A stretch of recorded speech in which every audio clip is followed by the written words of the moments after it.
Hello my dear student, welcome to KK Chauhan Vision. Today we will do a question, what is called green manure. Our topic is running manure or fertilizer. In this we will do today manure.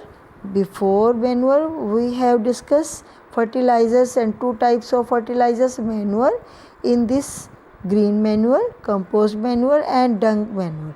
Today we will discuss green manure. Okay, let's start. Green manure, what is called green manure?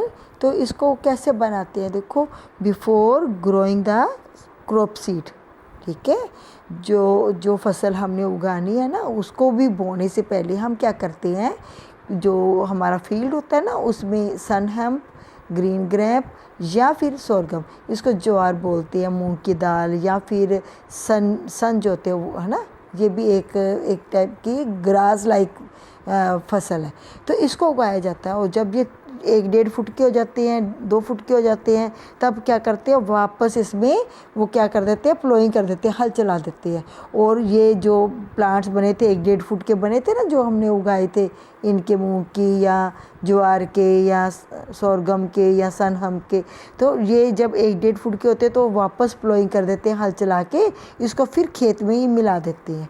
तो उस ऊपर से हम क्या करते हैं, इसमें पानी डाल देते हैं, ताकि जो ये प्लांट्स थे ना, छोटे छोटे प्लांट्स बने थे, ये वाले न्यू बेबी प्लांट्स बने थे, तो ये पानी के अंदर और सॉइल के अंदर मिलकर उनका डीकम्पोजिशन हो जाए। और जब डीकम्पोजिशन हो जाता है तो फिर ये एक मैन्योर बनाते हैं, उस मैन्योर को हम ग्रीन मैन्योर बोलते हैं, ठीक है। This is very good for the crop. Okay, let's start. Prior to the sowing of crop seed, ठीक है, फसल बोने से भी पहले हमने क्या करना है, sun hemp, green gram and sorghum are grown. When these are grown up to day 2 feet, then they are mulched by plowing them into the soil, and field is filled with the water so that the green plants may convert into manure after decomposition, which is called green manure, which helps to increase the fertile efficiency of soil. Okay, fertile efficiency after mixing in soil with the quantity of nitrogen and phosphorus. इसमें nitrogen और phosphorus जैसे component अच्छी quantity में पाए जाते हैं। अब देखो, हमने पढ़ा ग्रीन मैन्योर भी पढ़ा, ठीक है, ग्रीन मैन्योर क्या है, ठीक है। उससे पहले हमने कंपोस्ट मैन्योर भी पढ़ी, उससे पहले हमने फर्टिलाइज़र, और इसमें भी डिफरेंस हमने किया, ठीक है। फर्टिलाइज़र्स जो होते हैं वो आर्टिफिशियल सब्सटेंस होते हैं, और वो एनरिच होते हैं न्यूट्रिएंट्स, उसमें काफ़ी पाए जाते हैं, और इसमें कम मात्रा में होते हैं। अब मैंने आपसे ये वाला क्वेश्चन जब मैंने कराया था, तब मैंने पूछा था कि फर्टिलाइज़र्स ज़्यादा अच्छी है क्रॉप के लिए या मैन्योर अच्छी है।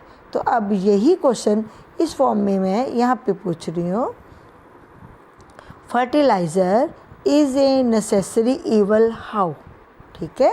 फर्टिलाइज़र जो है वो एक ज़रूरी बुराई है, आवश्यक बुराई है फसल के लिए, क्योंकि बिना फर्टिलाइज़र के तो फसल की उतनी जो है प्रोडक्शन होती नहीं है, ठीक है। तो फसल की अच्छी प्रोडक्शन करने के लिए हमें फर्टिलाइज़र डालनी पड़ेगी। जो ग्रीन मैन्योर है या कंपोस्ट मैन्योर है, इसमें न्यूट्रिएंट्स तो होते हैं पर उतनी अच्छी मात्रा में नहीं होती है, ठीक है।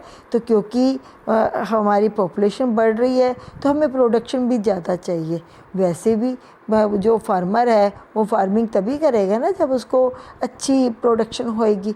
तो अच्छी प्रोडक्शन के लिए फर्टिलाइज़र्स के उसको यूज़ करना पड़ता है। तो अब यही क्वेश्चन है कि fertiliser is a necessary evil how, ठीक है। Let's start.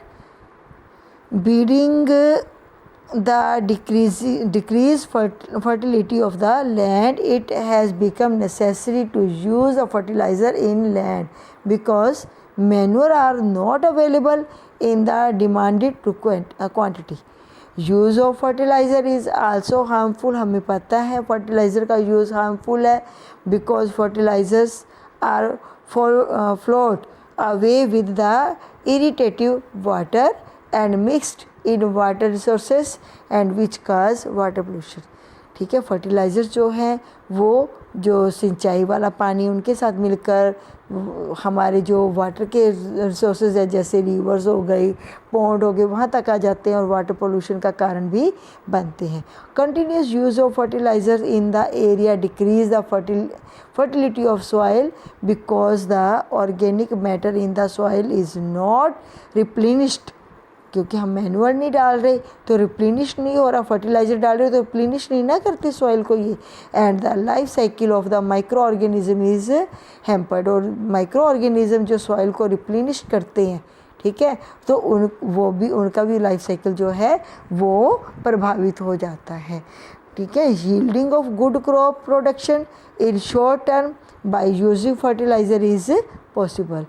फर्टिलाइज़र का यूज़ करके हम क्रॉप की प्रोडक्शन को अच्छा बना सकते हैं, but after a period of time अगर बार बार हम फर्टिलाइज़र का यूज़ करते रहते हैं तो क्या होता है, बिकॉज लॉस ऑफ सॉइल हो जाता है।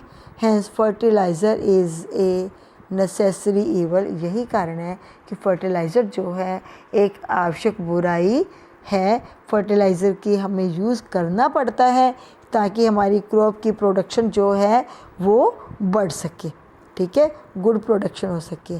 और इससे नुकसान क्या जाता है, जो माइक्रो ऑर्गेनिज़म है वो उनका जो जीवन चक्कर है वो हैम्पर्ड हो जाता है, अवरुद्ध हो जाता है। ठीक है, लाइफ साइकिल जो है अवरुद्ध हो जाती है और सॉइल की नेचर जो है वो चेंज हो जाती है और सॉइल की जो सॉइल जो है अपने आप बनती है रिप्लेनिश्ड होती है तो वो भी नहीं हो पाती है।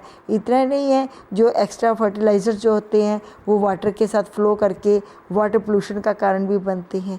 ये सब होते हुए भी जो हमारे फार्मर्स हैं वो अच्छी प्रोडक्शन लेने के लिए फर्टिलाइज़र्स का यूज़ कर रहे हैं।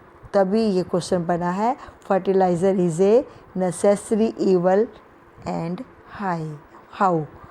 Thanks for watching this video. Thank you.